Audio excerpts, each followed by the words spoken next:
Now, per the motion adopted on March 26, 2024, we're hearing testimony in relation to the matters revealed in the Winnipeg Lab documents. I'd now like to welcome our witness for today's meeting, Mr. Richard B. Fadden. Mr. Fadden, you have up to 5 minutes to deliver some opening remarks. Thank you, Chair. In the hope that it might be useful to you, I'd like to make or offer a few contextual remarks about departmental security generally. I make these comments drawing both on my national security experience and on my experience in, I think, 8 departments while I was still working. Outside of core national security departments and agencies, departmental security, absent a crisis, is not a priority. It would not engage the attention of deputy heads and certainly not of ministers.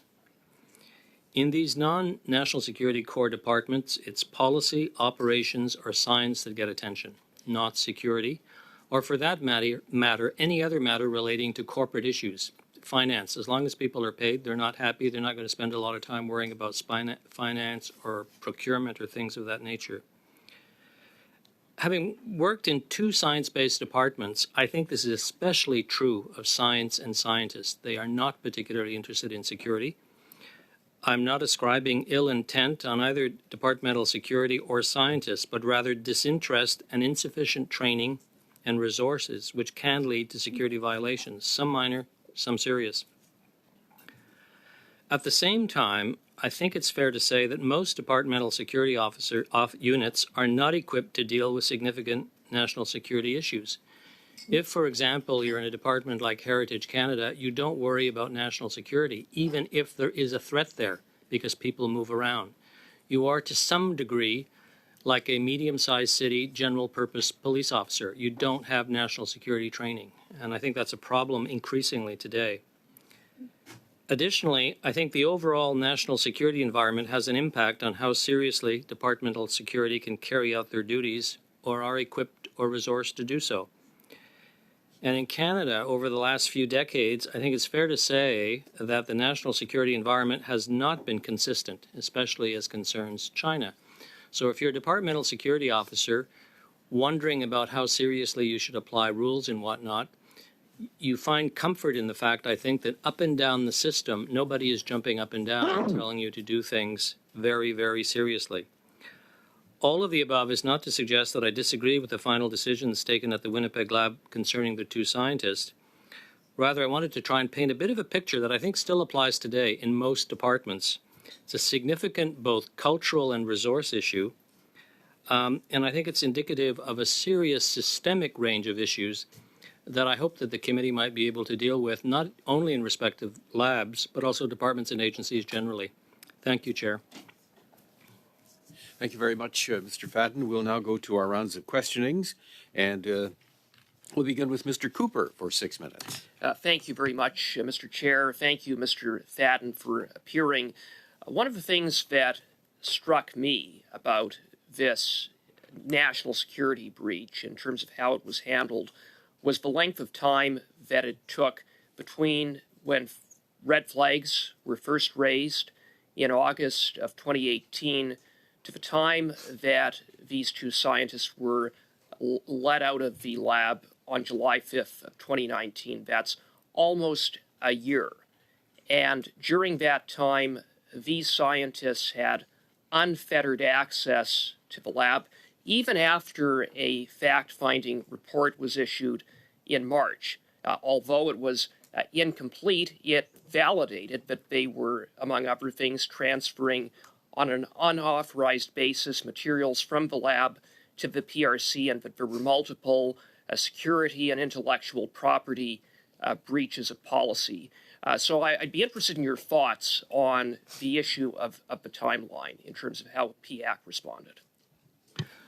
Thank you, Chair. Well, I think my general purpose reaction is that the time frame allowing them full access was too long. I don't think necessarily that when the red flags were first raised, they should have been handcuffed and walked out of the building.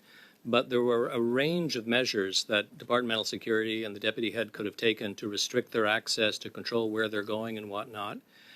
And I think it became increasingly clear, certainly in terms of the material I've read, as time went on, it was more and more serious. And they also could have made the conditions to which they were subjected more serious as time went on. So my bottom line is their general access, their unfettered access until almost the very end was too long. And at a bare minimum, they should have had, if they were to remain on the job, had their physical access restricted and had perhaps electronic access restricted. You don't have to cut somebody off entirely in order to limit the threat they pose. It has been my contention that upon the issuance of that fact-finding report, that immediately thereafter, steps should have been taken to, at the very least, restrict their access. Doesn't mean that they had to be walked out of the lab. But I have to say, when Dr. Gilmore was here, and I asked him what new evidence, what new information did PHAC have between the issuance of that report in July 5th of 2019, he said there was nothing more. So very simply, would you agree at that moment their access should have been restricted? Yes, sir, I think so. Another issue that I find troubling was the fact that there were a number of scientists who gained access to the lab from the PRC. Two individuals who were associated with or employed with PRC institutions that CSIS determined to be working against the interests of Canada, as well as a PLA scientist whose mentor is Beijing's foremost expert in bioterrorism and biodefense. Could you comment on how it is possible that scientists with that type of connection to the Beijing regime would have the clearances or be granted access to what is supposed to be Canada's highest security lab? Well, I think they had a very, very loose access control policy. But it goes to some of the points that I tried to make in my opening remarks. It was not just the departmental security officer or the general manager. The entire system at that point, I think, was not regarding China as seriously as we do today. So I think there's a lot of fault to go around, to put not too fine a point on it, ranging from the departmental security officer to the manager of the lab to the ADM to the deputy head and probably CSIS and the central agencies. But broadly speaking, I think they should not have been allowed that kind of access. If they were to be allowed access, it should have been a controlled access. They should have been escorted. They should have been required to wear a badge. And they should not have been allowed access to the electronic communication system.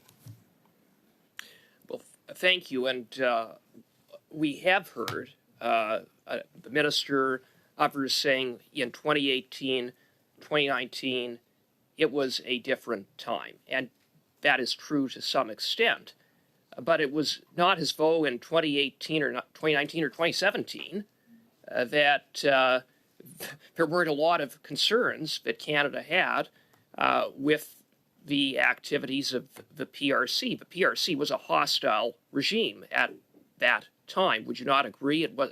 So I just have some difficulty accepting this notion that it was such a different time in 2017 or 2018. I think, Chair, that I understand where your colleague is coming from, but I also think next to the facts, which you've just expounded, there's this broad issue of culture.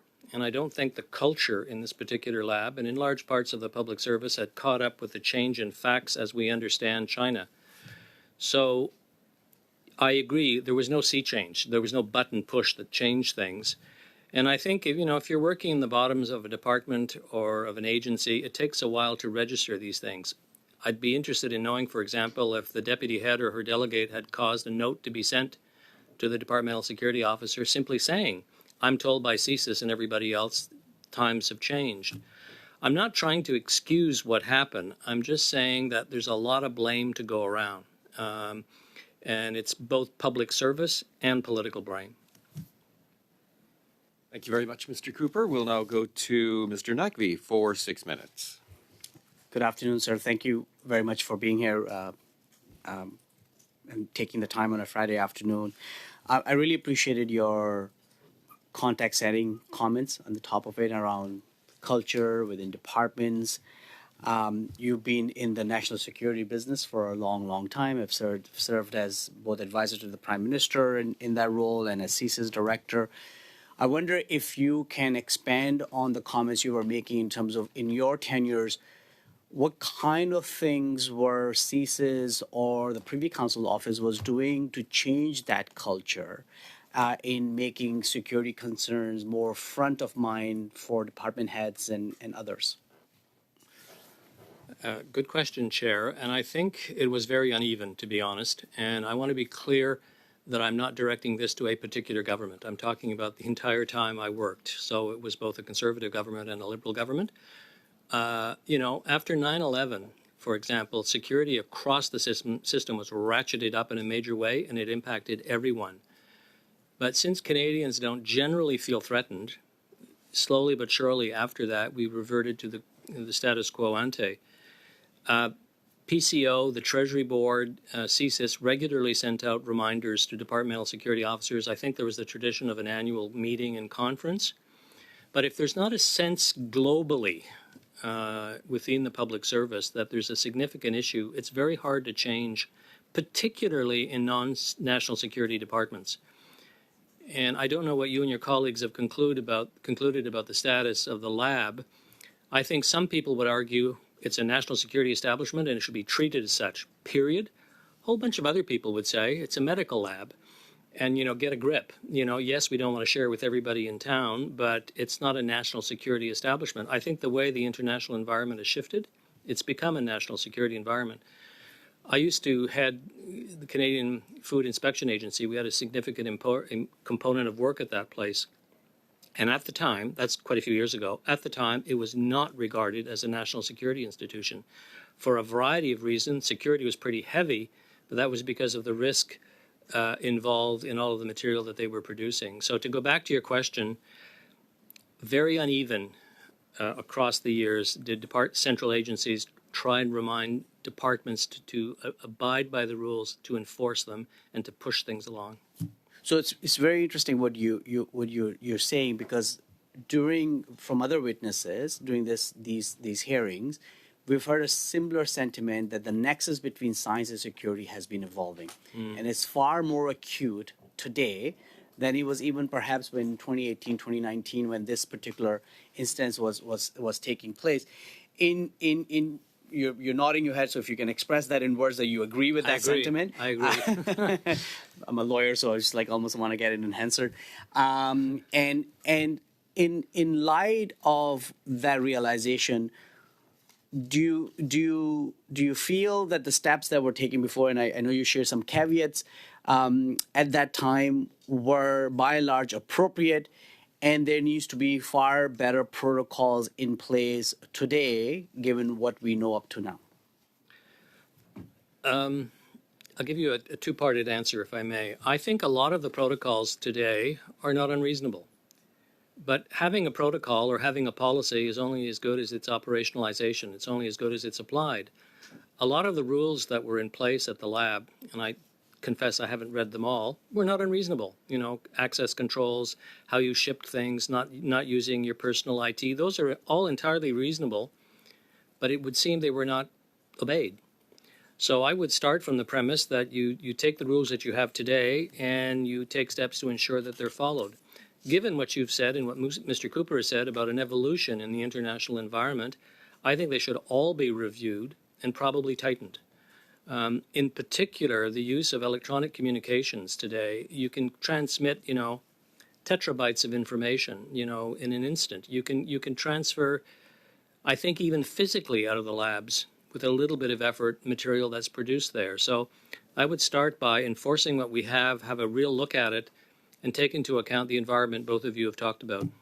My last question to you would be, you talked about the international environment, given your experience. Have you noticed similar concerns in our peer countries, perhaps Five Eyes, around culture and this evolving nexus between science and security that we're discussing? Yes, the only one I know a little bit about is the United States. They've always taken security more serious than we do, and perhaps not without some reason. But yes, they've tightened up virtually anything relating to national security, including science. And other countries like UK, Germany, France? Don't know about them. The only other one I'd hesitate a view on is Australia. I think they've tightened up as well. Okay, thank you. Thank you very much, Mr. Naqvi. We will now go to Monsieur Bergeron for 6 minutes. Merci, Thank you, Mr. Chair, and thank you, Mr. Fadden, for being here today. It's the second time, unless I'm mistaken, that you've appeared before this committee, this special committee on Canada-China relations. I've retained two things from your testimony up until now, and in your answers, it's that this issue about the culture shift, that it might not have happened as quickly as would have been desirable, and the timeline. At what point did the threat become perceptible, and should we have proceeded to changes with regards to security mechanisms and a culture change within the institution itself? There's a certain amount of elements in this timeline that are interesting. In an article in the Journal de Montréal last January, we learned that since 2010, there was a report published saying that the economic growth of China and increased trust and aggressivity in recruiting suggests that China has the willingness to increase its information gathering. So the minister said when he appeared before the committee that up until 2018, we thought that it was important on a scientific level to cooperate, but that the world has changed significantly since then. Do you believe that the world changed in 2018, or should we have perceived this threat prior to 2018? Thank you. I would say before 2018. And this being said, we have to admit that relations with China are complex.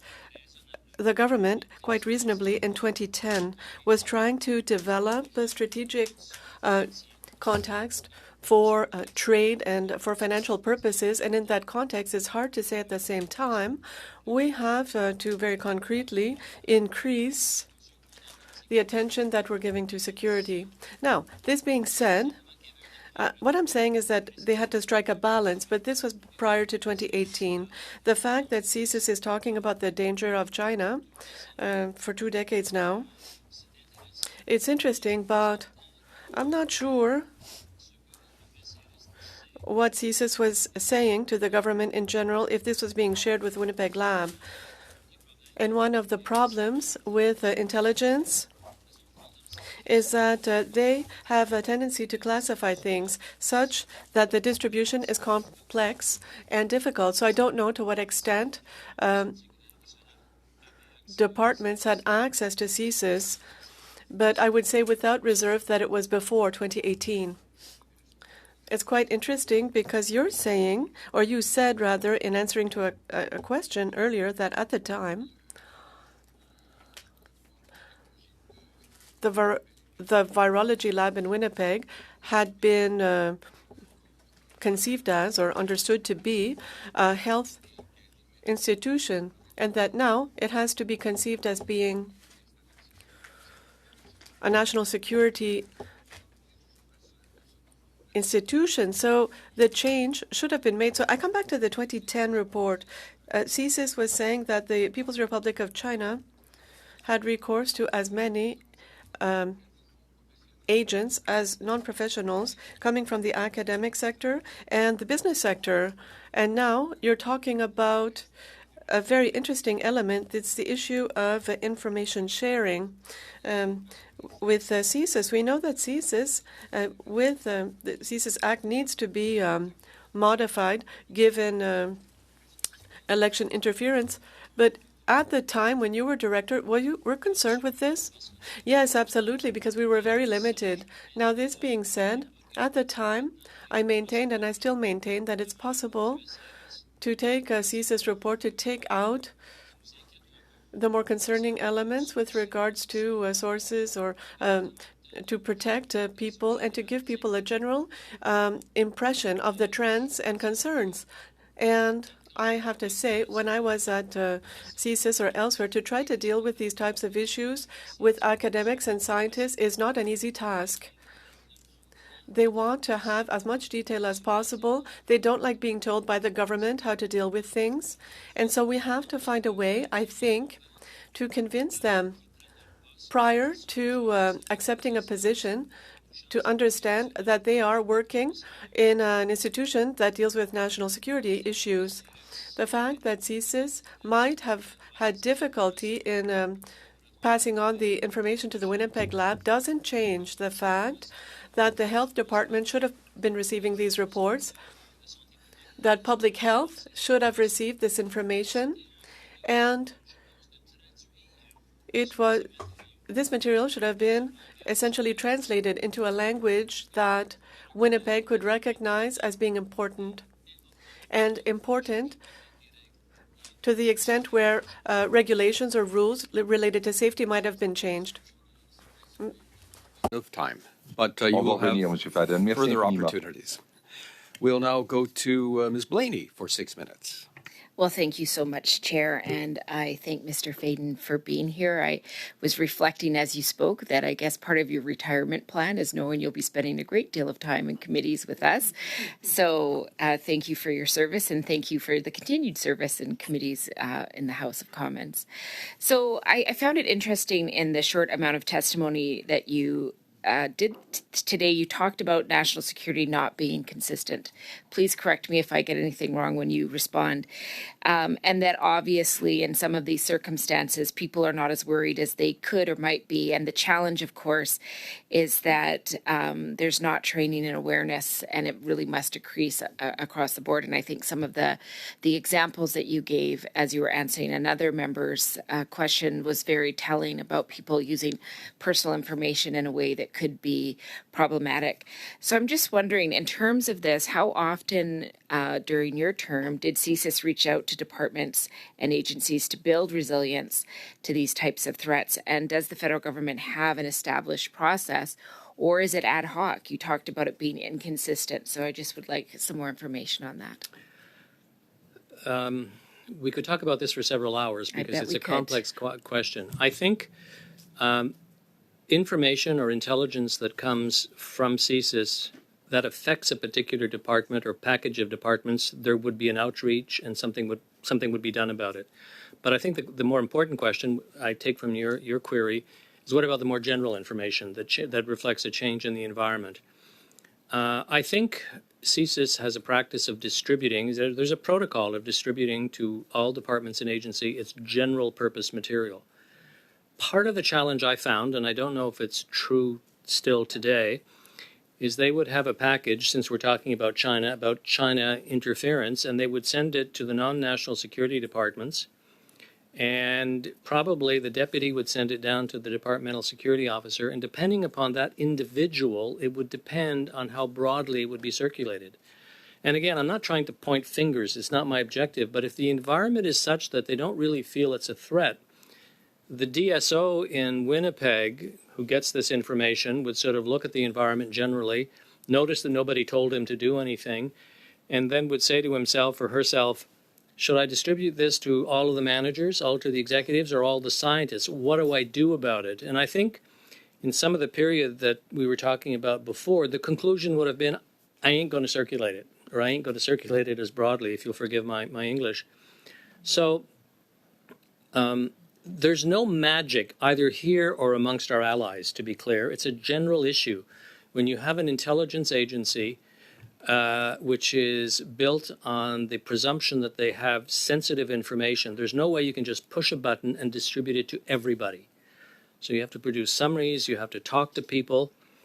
And most importantly, I mean, I've argued, I think before this committee and others, Canadians generally don't feel threatened. And that's true of large chunks of the bureaucracy. Not everybody, but large chunks of it. So if they don't feel threatened, the impetus to sort of take the kinds of reports that you've talked about and operationalize them is often not there. Not true if there's a crisis, not true if there's an emergency. But in the general peaceful period, it's like I mentioned earlier, after 9/11, let me tell you, information got circulated. But, the Winnipeg Lab, if you look at its history, didn't have that many major issues or crises. So there's an assumption, a human assumption, that, we don't have to do maybe as much as D&D does or CSE does. Sorry, it's a long answer, but it is a complex issue. It is a complex issue, and I think whenever you bring humanity into the fold, it always becomes a complex issue, and I appreciate that, and I appreciate your answer. And I think it also speaks to, like you talked about, building awareness across the board so that people have more. So sort of a context to make decisions from, or thoughtfulness, to even just have that thoughtfulness. And I hear what you're saying, if there's not that sort of element of fear, people lose that. It's a natural component. So I'm just wondering, from your perspective, are federal departments and agencies able to flag issues to CSIS or CSIS in a timely manner?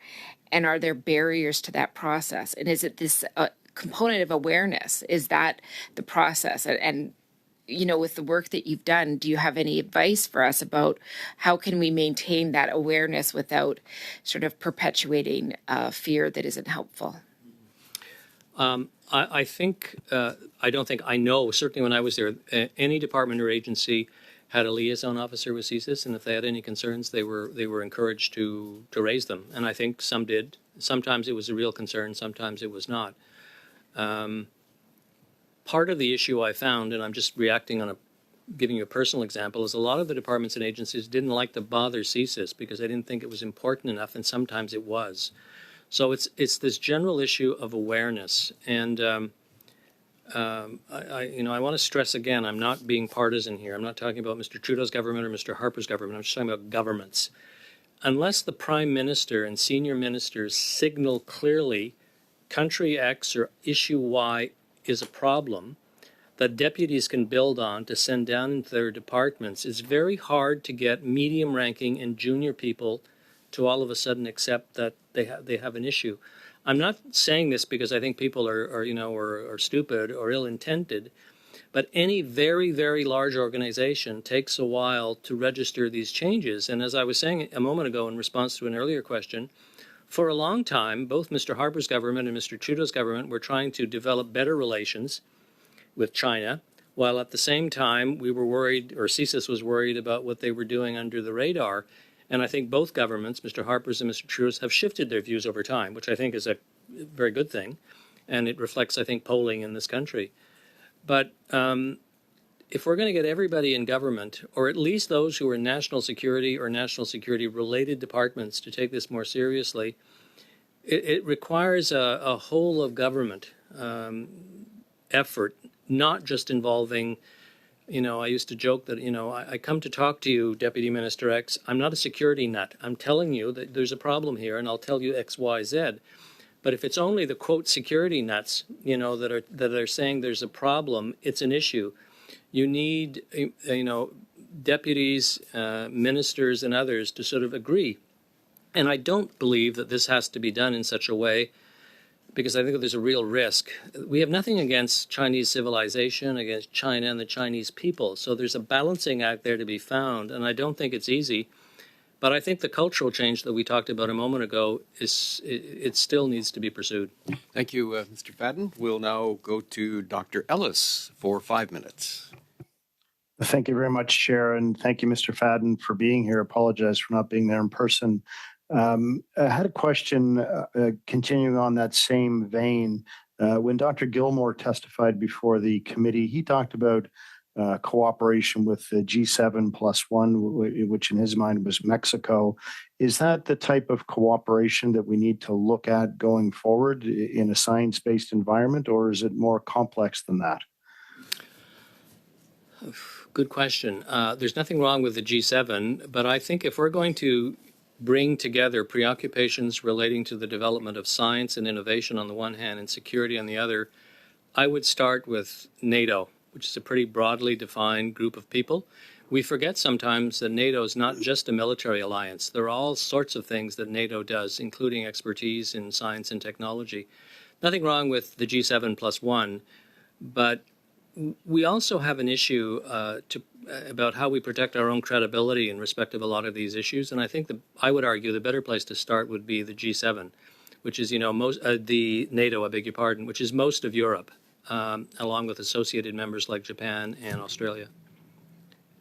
Thank you very much for that, sir. And through you, Chair, we've heard a lot of talk about the 1,000 Talent Program or talent programs in general from state actors. The question that I would have for you, sir, is what we've heard is that there appears to be an acceptability of scientists enrolled in those talent programs as long as they divulge that information to their superiors, and then they of course have the go ahead from their superior. My question is, does that seem appropriate to you? Because of course then we're relying on those scientists to be honest and say, yes, I am part of a talent program. The nefarious actors in my mind would never divulge that information. So how do we square that circle, so to speak? I think my inclination, Chair, would be to say that the risks today are such that participation in such programs is not a good thing. I also try sometimes to equate what security is trying to do with what doctors are trying to do. You have curative medicine and preventative medicine. Curative is when you have a really big problem and you got to go in with a big mallet. But a lot of things are preventative. And I think the level of threat that we face today against China and a number of other countries is such that despite the cost to science, and there is a cost, scientists should not be allowed to participate in these talent programs with or without the permission of their superiors. If relations between ourselves and other countries, our adversaries, improve, then I think we should relook at the program. But we cannot, on the one hand, say that China, for example, is a strategic adversary, and on the other hand, say to scientists, well, as long as you report to your boss that you're talking to them, you can share virtually anything. And the problem is, in science, you can't partially share. I'm told it doesn't work. Not a scientist myself, to be clear. Thank you for that, sir. And through you, Chair, Mr. Fadden, we know in this case that in spite of an investigation that had, by March of 31st, 2019, been going on about 10 months, at the insistence, perhaps that's a strong word, of Dr. Gilmore with CSIS, that a shipment requested by one of these scientists with, as you well know, Henipavirus and Ebola was still sent to the Wuhan Institute of Virology. In retrospect, of course, it's easier to make decisions, but was that an appropriate decision? And do you think that that should have been stopped? I don't know about all of the rules that applied, but to the extent that I've gone through a lot of the material that your committee looked at, I think there was a rule that prohibited that, and it should not have happened. So I would argue it's not just a question of hindsight. If it was looked at the time, where it was going, the way it was transmitted, the authority it was obtained to do that, I think they violated a rule. So no, I don't think it should have happened, if I understand the rule correctly. Thank you very much, sir. And through you, Chair, we've heard from, I don't want to turn this into a witch hunt, but we've heard from the Minister of Health that no one else should be held responsible. I'm not asking you to name names, but in my mind, there's more responsibility that should be had here, and we should investigate that a little further. Does that ring true with you, sir? It does, and I also don't think that it's important to point names at individuals at a particular point in time. I would argue, as I tried to say at the beginning, it's the system writ large, from the very top to the very bottom, that wasn't taking these things as seriously as they should have. Now, I think you can argue that individuals within that system might have been a little bit more enthusiastic in enforcing the rules, but I think this is one of those cases where a great deal of the responsibility can be shared. I know it drives many parliamentarians to distraction when it's impossible to identify an individual in the public service who did something wrong. But in this case, I really do think it's the DSO on up. Everybody was operating in an environment where, had they thought differently, the outcome would have been different. But the environment, also there were a lot of protections written into our system, the labor relations system, the charter and whatnot. All of these things slowed down the process that your colleague, Mr. Cooper, referred to. I'm not saying it's a good thing, but they're there. And to the extent that we want to put them into place all the time, they do have an impact. Thank you very much, Dr. Ellis. We'll now go to Mr. Francescatos for 5 minutes. Thank you, Chair. Thank you, Mr. Fadden, for being here. In your opening remarks and in the question that you just answered, in fact, throughout your testimony, to be honest, I've been thinking about the famous quote from the noted management consultant Peter Drucker, who said that culture eats policy for breakfast every day, every single time. After this committee is done its study, there will be a report. We will put together recommendations based on witness testimony. First of all, do you have one or two key recommendations relating to this specific issue of the Winnipeg Lab? And to that point, how can we, not we, but do you have advice on how those recommendations that the committee puts forward that will be looked at by the bureaucracy in particular, how they can be put in place in such a way that it, in a sense, it pushes and leads to culture change that's so obviously necessary? Thank you, Chair. I'm probably not going to endear myself to some of my former colleagues, but in any event, if you have something like this that is a government-wide issue where responsibility for implementing is distributed across the government, the only way that you're going to get change, in my opinion, in my experience, is by accepting that it's going to take a while and having the system, the clerk with the Prime Minister, say, these two deputy ministers are responsible for ensuring that all of this is going to happen across the system. You sort of create a very, very high-level tiger team that is responsible. You know, it appears in their annual evaluation if you want. But if you don't do something like that, that empowers and insists on somebody who's very senior to keep pushing on this over time, it's very, very difficult to affect change. And it's also very difficult because, you know, we may have another major crisis of some sort in 6 months or other, and this will get pushed on the side. So my advice is very clearly articulated statement on the part of the government at the highest levels, and then the government saying to the clerk and to the Treasury Board Secretariat, we want this implemented. We want a report every 6 months or every year, and I want to know the names of two deputy ministers or agency heads who are personally responsible through a committee or whatnot for ensuring that this happens. And even with all of this, as your question implies, culture change is very hard to do. And I think probably there are 2 or 3 or 4 departments not in the core national security area that require special attention. I think it would be helpful if your committee could identify which these are and have, again, special laser-like attempt to tighten things. Mr. Chair, I asked the question because, you know, and we've seen it not just in Canada. It's an issue in democracies throughout that recommendations are put forward. There's a commitment that they will be implemented and there will be follow through, but culture seems to stand in the way so often of lasting change from coming to the fore. I'm going to stick on the issue of culture in the minute and a half that I have left. You said that, and I'm quoting you directly now, culture has to catch up with the facts with respect to how the Canada-China relationship has evolved, the nature of the Chinese regime under its current leadership, what that means for our national security. How can culture catch up with the facts at places like the Winnipeg Lab, which you said some might view as a medical facility more than anything else, but I think you've offered a compelling view, and others have at this committee, that it is should be seen as a site of national security first and foremost. I think identifying it clearly, you know, somebody passes a regulation saying it's a national security establishment would be a good starting point. I think the issue is going to be that we're going to have to accept that in order for this to happen, it's going to make a lot of people unhappy.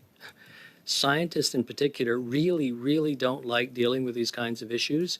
And it means that not just in this case, senior public servants, but ministers are going to have to accept that they're going to be criticized, you know, for, you know, giving less priority to science or technology and whatnot. The other issue I guess I would stress, and I understand that the Minister of Public Safety is looking at this, we have to find a way of broadening access to classified information. I mean, you can take some things on faith. I think we all do.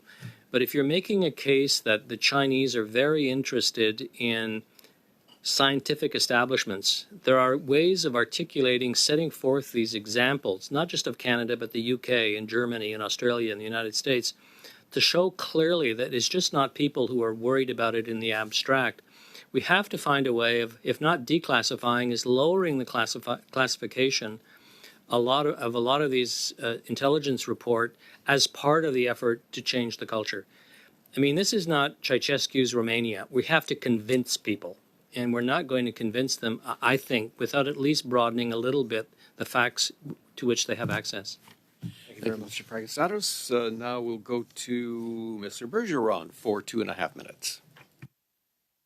Merci, Monsieur le Président. Merci encore. Thank you. Thank you once again, Mr. Fadden, for your testimony. You raised something interesting earlier on as a member of the Committee on National Security. I know that it's possible to I know that classified information can be formulated and so that it might be made accessible to public. We do this, for example, in different cases, but also it indicates the culture change. We saw this in the reaction of the government when we were talking about sharing documents from the Winnipeg Lab. And so the government closed up like an oyster. So this a culture of transparency that allows to alert the public without necessarily sharing detail of intelligence has to be implemented. When you appeared before the committee, you were evaluating the threat level of China. You said it was an 8 out of 10 in 2021. At the time when you were director of CSIS, what would you have assessed the risk represented by China at the time? 5 or 6, maybe 6? Because at the time, we were trying to find a way to have a dialogue with China. The major change that happened over the last 2 or 3 years is the arrival of Mr. Xi in China, and the president have adopted a very negative attitude towards the West. And I believe that this is where the huge change began. In your opinion, did this change begin before, or was it really the arrival of Xi Jinping? It started before, but I think that he is the one who, in English, he crystallized this. I would say that he is the one who very concretely took all the elements and made of this a national policy, but of course it did exist before Mr. Xi.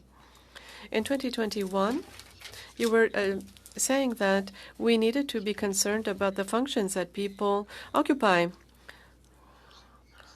And you were saying also that someone who is dealing with consular issues at an embassy, it's not a problem. It's when you're dealing with other things that it can become a problem. And would you be favorable to the creation of a register of foreign agents such as Australia did? Absolutely. There are elements that we need to look at further, and it's not, as we would say, a silver bullet, but it would be an additional tool, something that the government could use in order to try to control foreign interference by China and other countries.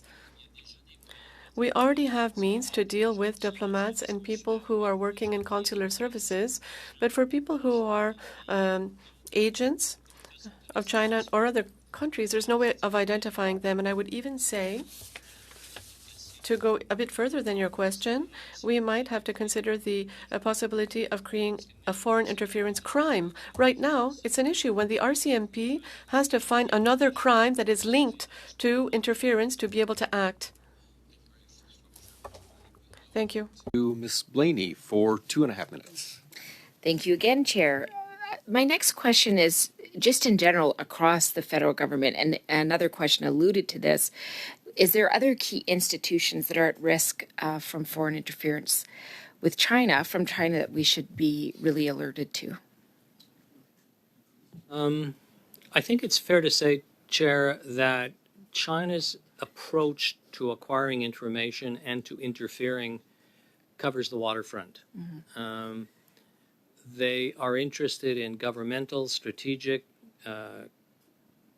critical infrastructure, technology, and information. So it really covers virtually anything except my poor example of Heritage Canada, where I don't think there's a great deal of interest.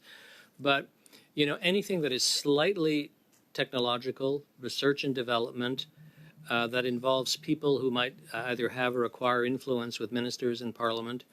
So I don't really have a list in my mind, but a lot of them are, you know, agencies. I think ISED, for example, I always forget what the full name is, but ISED is probably underestimated as a source of interest by the Chinese because of all of the influence they have in issuing grants and contributions and in promoting particular parts of our economy.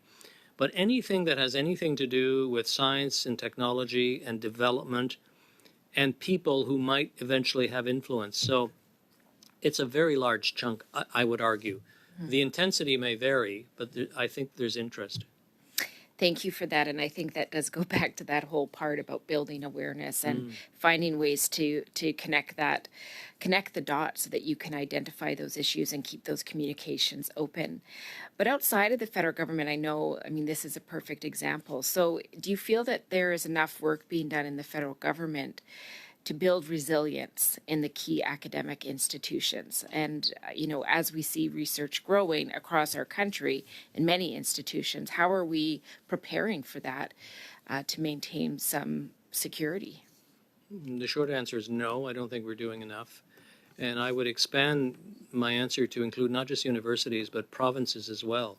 I don't see how we can have an effective national security environment in this country if we ignore the provinces and the private sector and civil society, because our adversaries are interested in all of them. I think that the current government, I think, is considering broadening the capacity of the public service to share information with universities and provinces and whatnot. You cannot expect these institutions to collaborate and understand the problem if we're not prepared to share some information with them. I'm not suggesting that every manager in the government of Manitoba should be given a top secret clearance, but if we're not prepared to share a little bit more than we are now, and I sit on a couple of boards, and you know, one of the complaints that they have about the federal government relates to cyber, and they keep, you know, they say the government goes and talks to them about cyber threats, but it's at a level of generality that is not helpful. We have to find a way, and I say we as a country, to share more information that's concrete and real if the universities, civil society, and the economy are going to play a part in promoting our national security. Thank you, Ms. Blaney. Now, Mr. Fadden, do you have a hard stop, or can we impose upon you for, well, until maybe 5:10 after the hour? We do that, Chair. Excellent. That gives us one more complete round. 5, 5, 2.5, 2.5. We're good? Okay, excellent. Mr. Kimmich, 5 minutes for you. Thank you, Mr. Chair. One of the great advantages, I guess, of going last is I get to listen to everybody else's questions. And now, having heard all of the testimony so far, I regret not being there in person to ask you these questions and then follow up with you off camera. But there was a mention you had in your opening statement about the culture at PHAC. It was raised repeatedly by other members that there's kind of a complacency culture that exists in some of the non-security agencies regarding foreign interference, foreign campaigns by other governments to obtain data and information. The feeling I get, having heard all the testimony so far, especially from officials and the health minister when he came before committee, is twofold. It's the Leslie Nielsen defense, the house is on fire, nothing to see here, everything is good, that meme that exists online. And the second one, when I was listening to some of the officials that you've pointed out, the DSOs and above, say basically the Sir Humphrey Appleby defense, many lessons were learned and we won't do as badly next time. But how can a culture change if nobody's held accountable? And I don't mean necessarily people are fired, but demotions and very openly pointing fingers at individuals who should be held accountable for rules that weren't followed or for complacency in the workplace. So how can the culture change if nobody is held accountable, is my question to you, sir. That's a very good question, I think, Chair. I think changing the culture will involve far more than that, but I take your point. One of the difficulties we have in this country of holding anybody accountable is that you can't talk about it publicly. You know, the Privacy Act is very, very strict, and there are good reasons for it. I think that if you're able to identify in a particular time frame positions that could have been, who had responsibilities which could have been discharged better, that's one way of doing it. But accusing somebody of doing something wrong in the lab without the possibility of a real investigation, of appeals and whatnot, is very, very difficult. I really do believe that in this case, there are so many people who played on this file and did not do what they might have done that it's going to be hard to say it's this person, and that person. But I think it's something that the public service, eventually with ministers, they should look at whether or not it should be possible publicly to make the point without destroying a person's reputation. Everybody, for as long as I've been a public servant, this has been an issue. And many politicians have suggested to me it's driven them to distraction, that there's never a public servant held accountable. So I was talking to people in the private sector. Well, you know what they do when somebody really does something wrong? They give them a very large check and they go away. Nobody ever talks about it. I'm exaggerating, but there's some truth in that. We can't do that in the public service. So what we do is we shuffle people, or they're reproved, or if they're an executive, their executive compensation is reduced and whatnot. But if we're not prepared to talk about it, at least to some degree, and I would limit the degree publicly, it's not going to work. Because it's an example that we have to get out. If people don't know that something negative can happen, you're right, it's going to be very hard to change the culture. Although I would prefer to use the carrot in changing the culture to the extent possible. Because as I said, we're dealing with very smart, highly educated people. And if we don't bring them along, it's going to be an uphill battle. So, Mr. Chair, my follow-up question then would be, when there was discussion about what types of recommendations we could put together, there was mention of a committee being formed of public servants across government with potentially 2 deputy ministers selected to be responsible at the end of the day for overseeing it. So my question to Mr. Fadden is, how would you see that working, and what would be the accountability mechanisms to make sure that if this happens again, and this is government after all, so I expect there'll be future parliamentarians having the same maddening discussion around this table at some future point, how can we hold public servants accountable if and when something like this happens again, or if we discover this has happened elsewhere in government? What would these deputy ministers be doing? What would this committee be functioning? What would be the accountability mechanism? Thank you, Chair. In the first instance, I would say that my idea of having a couple of deputy ministers would be to ensure operationalizing those recommendations of this committee that the government has accepted. In other words, my understanding is that you will make a report to Parliament. The government will then have to decide which components and whether or not they are accepted. I would then say you take whatever the government decides on, they clearly tell the public service, the clerk, the Treasury Board, that we want these things done within the following time frame. And my experience suggests to me that if you just tell all deputy ministers to do this, it doesn't always work evenly. So you appoint a champion, an implementation champion. Maybe it's a deputy secretary in PCO. I don't know who it is. And you simply say to them very clearly, he or she has to establish a time frame for implementing all of these various recommendations. And you have to report back to, I guess, a committee of cabinet and perhaps a committee of parliament. And in doing that, I think it becomes easier to find out what's going on. You can insist that the Treasury Board mandate audits. You don't have to have a problem before you mandate an audit. One of your colleagues asked a question about, which departments and agencies should we worry about from a security perspective? Well, why doesn't the Treasury Board do 3 audits a year, just looking at what the DSOs are doing on these departments? That's not punitive, it's preventative. But if they find problems, it's possible to then require the deputy head to do something about it. I wouldn't be surprised if the Auditor General did something like this at some point as well. Thank you very much. We'll now go to Ms. Lalonde for 5 minutes. Thank you very much, Mr. Fadden, and thank you for your attendance and certainly your service to Canada yourself. So we've talked, and you talked particularly about culture, evolutions, also the fact that the economic access over the years by government in terms of moving forward with China's relationship and the possibilities.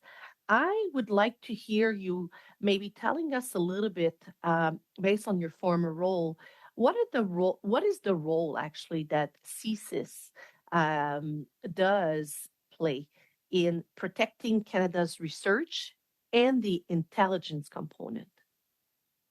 Thank you, Chair. Well, CSIS fundamentally is an information gathering institution. It's something that we tend to forget. We sometimes think that there's a James Bond element where people sort of, swoop in and fix things. Fundamentally, it's an information gathering information. It takes that information and it analyzes it and it distributes it.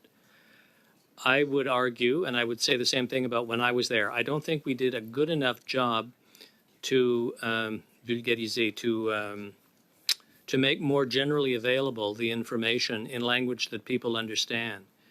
The main role that CSIS plays is informing government about issues that arise. They have no executive power. They have no powers of compulsion. All they can do is, if necessary, pound a little bit on the table and ask that people take their views seriously. So I think if you're going to focus on CSIS and their role in protecting, I think it's important to understand that their role is to inform and sometimes to prod, but they don't have much more of a role than that. It really then becomes the job of departments and agencies to find those parts of the intelligence that they feel needs to be acted upon. Thank you very much. And maybe we didn't touch too much on that, so I would like to hear a little bit about how can actually the government protect Canada's research institutions from the threats through AI and cyber attacks from by foreign hostile actors? And I would like to hear more about even a recommendation that could lead to some of your thoughts on that. Well, I'll go back a little bit, Mr. Chair, to what I said a little bit earlier. I think if you're going to deal with the private sector, research and development areas, passing legislation or regulations is not going to make a huge difference. You have to convince these people that there's a real risk. And the only way that we're going to do that is if we share information with them and we bring them to some degree within the tent. I know CSE makes a significant effort to try and explain to corporations and whatnot the dangers of cyber. But when we compare what we do to the United States, the United Kingdom, and Australia, we're still very reticent about what we share with the private sector. So, sure, change the rules if you have to, require reporting on cyber attacks, require basic measures to be taken. But no large corporation is going to significantly shift its investment pattern, for example, if it's not convinced itself that there's a real risk that its R&D will be stolen, that its IP will be stolen. So we have to find a way, I think, of bringing them along more than we have now. And I'm repeating myself and I apologize, but we're simply not able, we as a country, we don't share enough information with the private sector. I mean, one of my political masters once told me when we were talking about sharing information, national security is to be dealt with, not talked about. I'm just in my room. We're just got about, That view still permeates chunks of the community. I'm not sure what that was. Was that a cyber attack? No. I think it's an unmuted member of parliament that sometimes happens, and I apologize for that. So I just want to hear you maybe very quickly. I'm the Parliamentary Secretary of National Defense, and as you know, everything is classified, needs high level, and certainly when you talk about industry, and one person was just reflecting on the fact that here in Canada, a lot of our industry, and I'll say maybe on the defense side, but I think more broadly from what I understand from you, is that they don't have that clearance, and we have restricted ourselves to talk to these individuals in finding solutions. Would you recommend then that possibly some of the industries should elevate their status of that enhanced security clearance, or is the opposite? We should ourselves change a little bit of our system to accommodate that sharing of information? I think in the final analysis, Chair, the government would have to change its rules in order to permit members of the private sector to be security cleared, and then impose some conditions on them for those of them who received specialized clearances. And I want to stress, though, that from my perspective, at any rate, this doesn't mean that every manager in every defense industry gets a security clearance. It just means that key personnel who are involved in immediate issues with the Defense Department would have probably not even a top secret clearance, but you can do a heck of a lot with a secret clearance.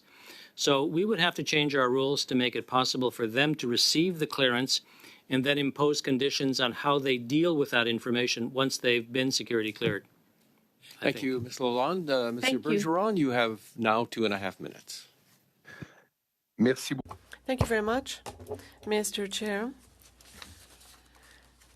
In 2021, you were saying that the Chinese authorities are absolutely determined to reach their objectives, regardless of what we think. And what I find concerning is that they're prepared to use almost any method to reach their goals, and we can't do that here in Canada. And in the West, we can't do that in general. And you were saying that one of the challenges that we're facing in Canada is that of understanding what we're going to do if we accept this idea that countries such as China present a risk. Here's my question. 3 years later, do you have the impression that we've now understood that countries such as China represent a risk? And if yes, do you think that we have begun to implement the necessary tools to allow us to protect ourselves against this risk? I think, Mr. Chair, that we've made progress. And this has been aided with the difficulties we've had with regards to the two Michaels. If we look at polls with regards to the period following the two Michaels issue, the attitude of Canadians towards China is increasingly negative. So this was a start. And so where we don't see China as being not at all an adversary. So I believe that we've made progress, but are we now at the level where most Canadians accept that China is truly an adversary? It's not an enemy. Well, our close allies, the US, the UK, France, consider China as being a strategic adversary, such as Russia. So I would say, in summary, that it's better than it was, but, for example,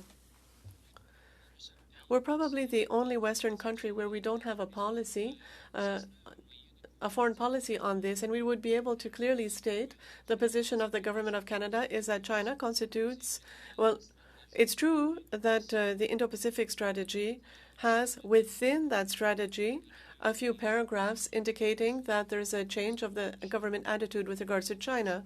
But it's not something that the Government of Canada or Canada has overtly indicated that we have a serious adversary. I'm repeating myself. I think we've made progress, but not enough. Has expired. C'est trop dommage. Merci infiniment, Monsieur Fadden. Ms. Blaney, 2.5 minutes for you. Well, thank you, Chair. And again, Mr. Fadden, this was a very helpful session, and I appreciate your time. I know that one of the things that is really concerning me is that Canadians are starting to question a lot of our processes. And we know that when that mistrust grows, it can be very detrimental to our communities and to our nation. We know that in this context, it took years to resolve the issue, and that's, in my opinion, not the best time frame. So I'm just wondering, you did talk earlier about working with provinces, territories, academic institutions, and private institutions in terms of giving a little bit more information. What mechanisms do we need? And how can we take those mechanisms, do the work, but also have a way of sharing it with Canadians to build that sense of faith and trust? Thank you, Chair. I think going back to my point that doing this doesn't mean sharing, giving everybody in the country security clearances. I would go about it using a sectoral approach. For example, the banking industry, the financial industry, they have an association. You develop a memorandum of understanding with them that certain of their members are given security clearances, and they find a way of distributing this information in a non-classified way with their membership. Simply going out and it's sort of like, to use it, using another medical analogy, but fighting against cancer is not helpful. You have to fight the specific kind of cancer. So just sort of saying we're going to clear all Canadians is not helpful. We have to find a way of narrowing the number of people and the number of institutions that we're talking about. I think the Government of Canada has 13, I may be wrong, 13 critical industries, critical infrastructure industries. So pick 3 or 4 of those, nuclear, financial, oil and gas, I have forgotten what they are, and develop an understanding with them that we're going to be a little bit more open than we are now and see where we can go from there. And then start spreading that out beyond the private sector with maybe the Canadian Association of Universities. But going to a particular university and to a particular collection of professors and giving them security clearances alone, I'm not sure it would work in the short term. What I'm trying to say is I don't think there's a silver bullet. Thank you. Thank you. That brings us to the end of our time. We appreciate the extra time you spent with us, Mr. Fadden. I think that there's at least one other committee and maybe more that owe us lunch for the work that you've done here because they've really covered some very good ground. And I want to remind everybody, our substitutes, that we will be looking at drafting instructions for this study on Monday. So you may wish to, switch out at least for that portion of the meeting so that you can provide your input to the analysts. But with that, I want to thank everybody for their time today. Excellent questions, excellent testimony. Thank you to the staff and the clerks and everybody, our analysts. Meeting adjourned.